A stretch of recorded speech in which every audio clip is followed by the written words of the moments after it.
Sebanyak 50 rumah hunian tetap akan dibangun di belakang kantor Polda Sulawesi Barat.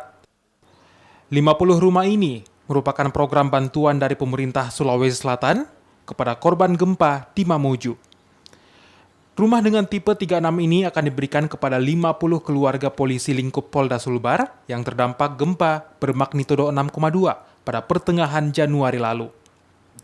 Peresmian pembangunan Huntap ini dilakukan dengan prosesi peletakan batu pertama oleh Kapolri dan Gubernur Sulsel yang hadir langsung di Polda Sulbar.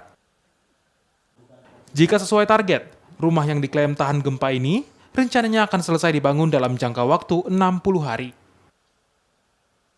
Kita ada di Sulawesi Barat, ya.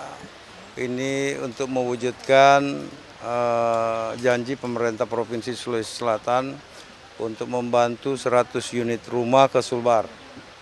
50 kita berikan kepada Polda Sulbar karena memang kalau kita lihat asrama polisi yang ada di sini, apartemen ini semua udah retak, jadi nggak bisa digunakan lagi.